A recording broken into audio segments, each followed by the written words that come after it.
Assalamualaikum warahmatullahi wabarakatuh. Salam sejahtera untuk kita semua. Perkenalkan, nama saya Agus Isnarko. Saya mengampu bahasa Jawa. Alamat saya Menjagengan, masuk dalam wilayah Kabupaten Pati. Sebelum saya memasuki materi MPLS, saya mengucapkan selamat kepada anak-anakku semua yang sudah diterima di SMA Negeri 1 Pamutan.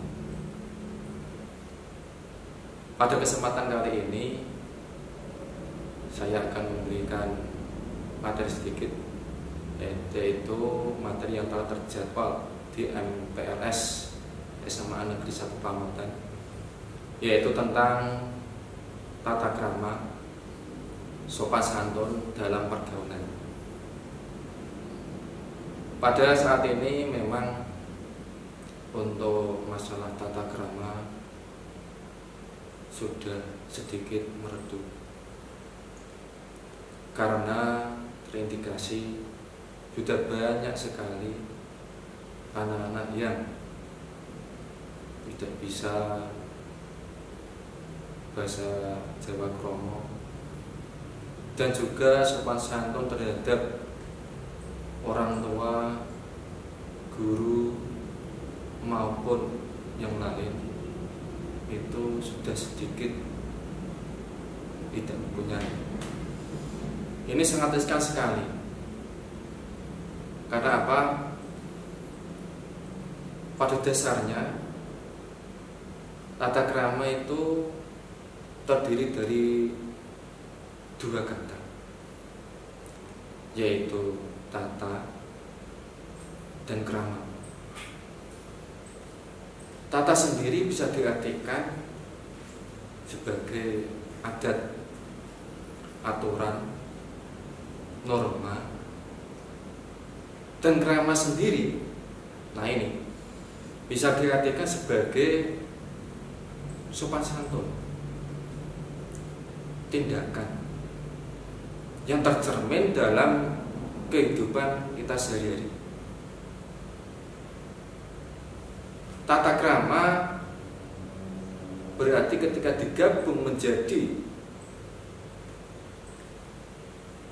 dua kata tersebut yang berarti mempunyai pengertian sopan santun, tindakan dan perbuatan. Dengan kata lain,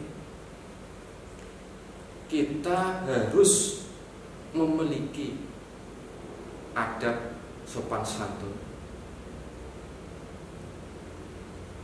dalam baik lahiriah kita maupun batin kita yang kita terapkan dalam kehidupan sehari-hari. Sebenarnya manfaat tata krama itu banyak sekali untuk anak-anak semua peserta MPLS. Yang pertama itu menciptakan kehidupan yang damai, tentram, enak ketika dilihat. Contoh konkret, ketika anak-anak itu lewat di depan orang tua, atau istilah lain usianya lebih tua, itu pasti membuka badan. Kalau di Jawa itu nun sewu Pak, sambil membuka badan, itu terlihat enak sekali. Tapi belakangan ini perilaku tersebut jarang sekali. Marilah kita tidak hanya anak-anak saja, saya juga, mari budaya tersebut kita ulang kembali, lebih-lebih kepada anak-anakku semua. Ketika lewat dimanapun, meskipun itu orang yang tidak kita kenal, malah kita menghormati. Yang kedua, itu mempererat jalinan kerukunan. Nah, ini dengan adanya sopan santun, kerukunan kita akan menjadi lebih baik lagi, saling menghargai. Nah, ini. Yang ketiga, memperkecil munculnya sebuah konflik. Ketika semua itu tercermin sopan santun kita, ketika kita berada di tengah-tengah masyarakat, tidak ada istilah konflik.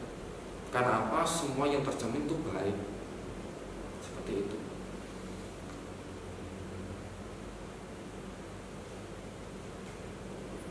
Terus untuk contoh tata krama yang lainnya,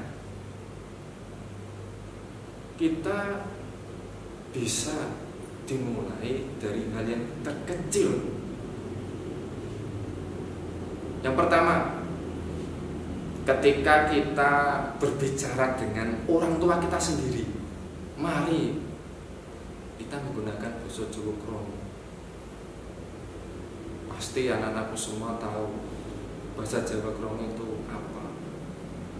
Contoh kecil nggih mboten. Dahar anu kisah sanes-sanesipun. Itu kita mulai dari keluarga kita sendiri. Kita berbicara kromo kepada orang tua kita, kepada kakak kita, kepada Pak D, Pak Le, dan yang lain, Mbah. Ketika kita berbicara kromo dengan mereka, pasti orang tua kita, terus yang kita ajak bicara, pasti enak.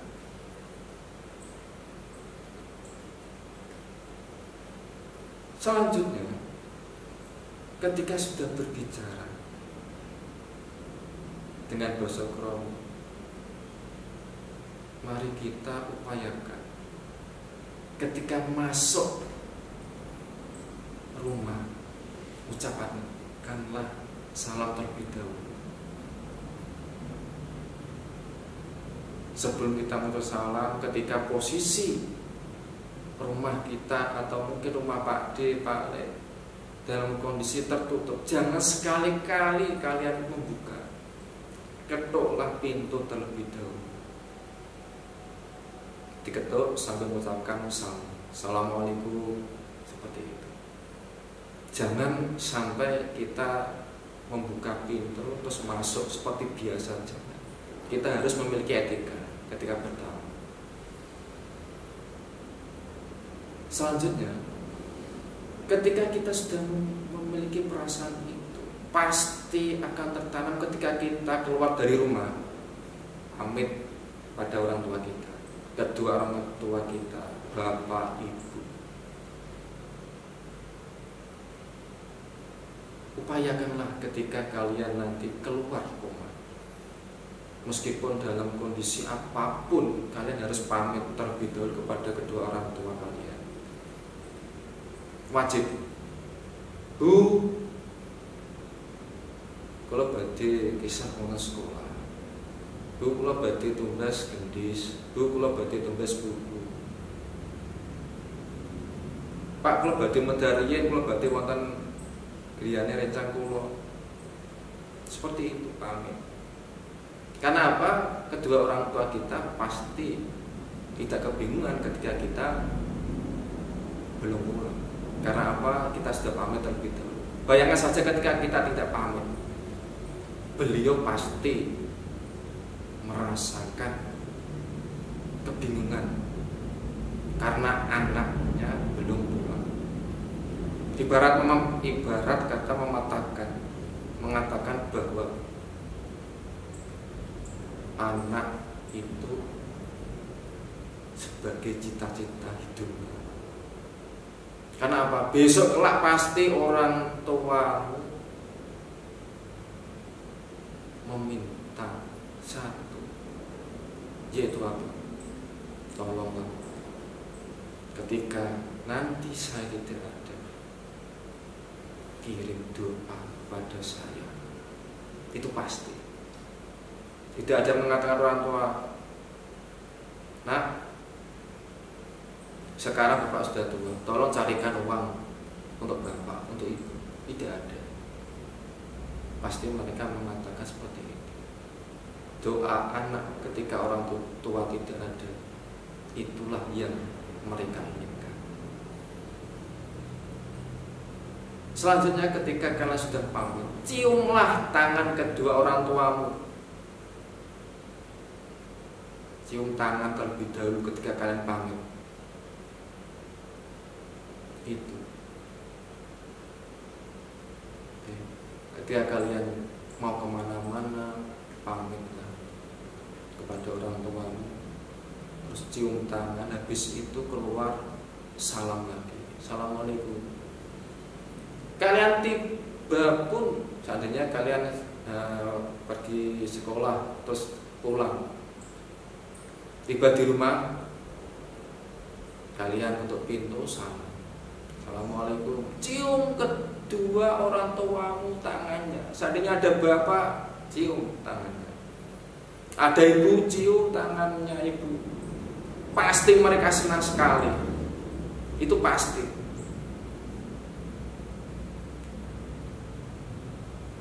Selanjutnya, ketika kalian berada di luar, ketika di tengah-tengah masyarakat, tolong dengan sangat. Yang pertama, kalian hargailah pendapat orang lain. Jangan sekali-kali kalian tidak menghargai pendapat orang lain. Jangan. Yang kedua, ketika sudah menghargai, ketika berbicara pun nada bicara kalian, jangan sekali-kali kalian memojokkan atau kalian memberikan keterangan yang tidak semestinya, meskipun itu baik di mata kami. Seperti itu. Yang ketiga, hormatilah. Ini yang penting. Hormati lawan bicara. Kalau bahasa Jawanya itu ngajeni.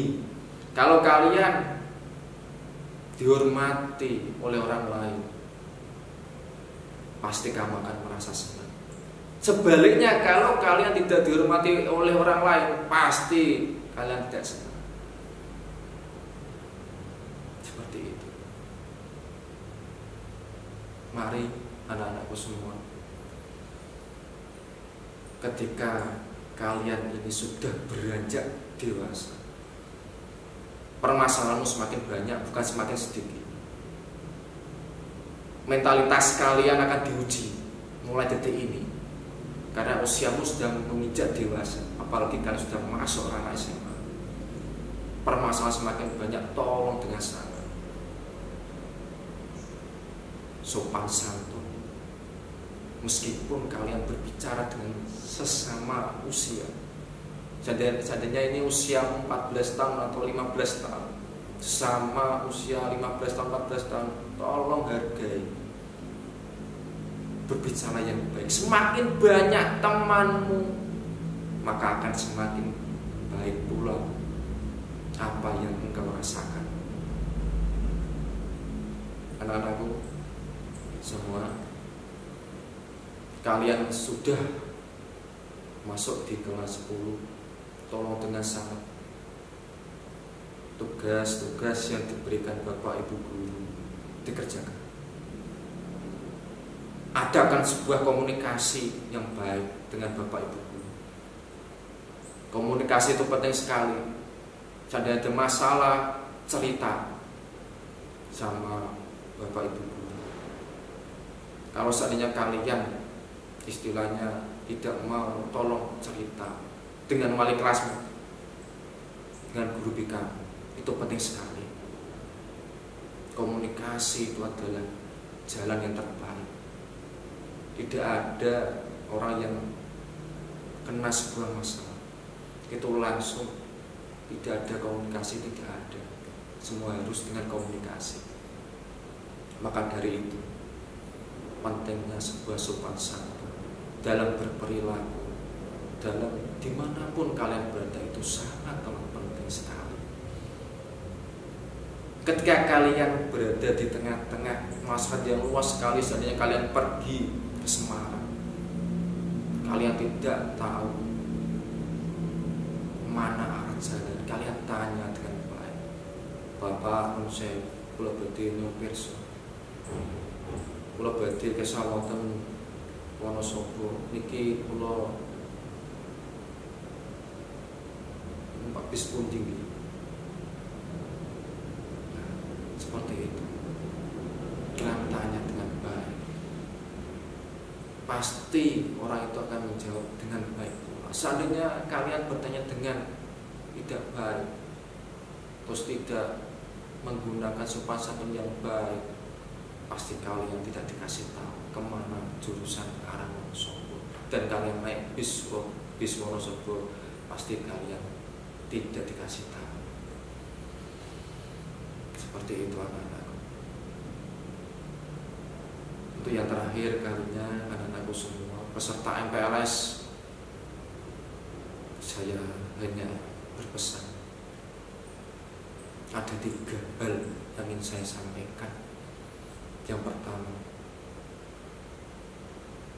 hormati kedua orang tua yang telah membesarkan, yang telah mendidik sampai saat ini. Karena tanpa beliau berdua, kalian tidak akan ada di dunia ini. Dan kalian akan tertatih-tatih ketika tidak ada kedua orang tua.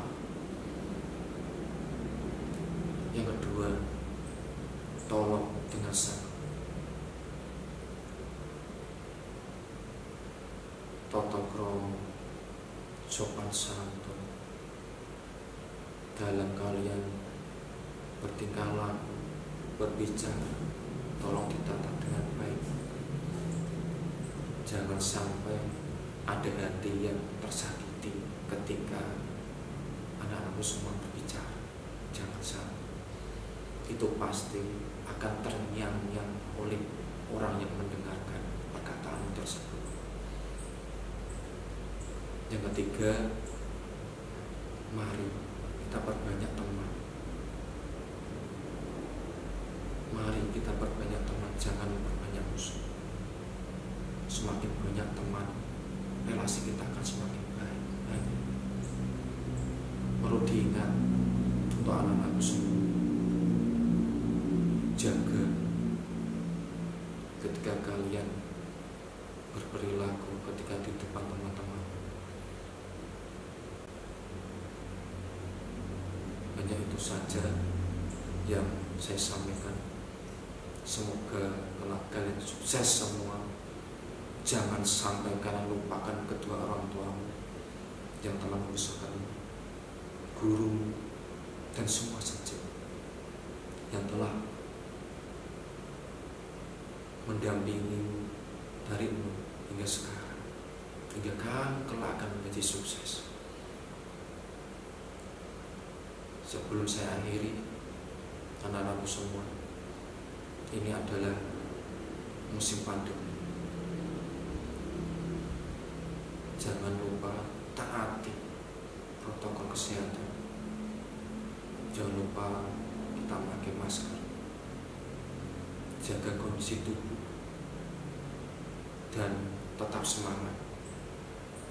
Kita harus sehat dan sehat. Cukup sekian dari saya. Wassalamualaikum.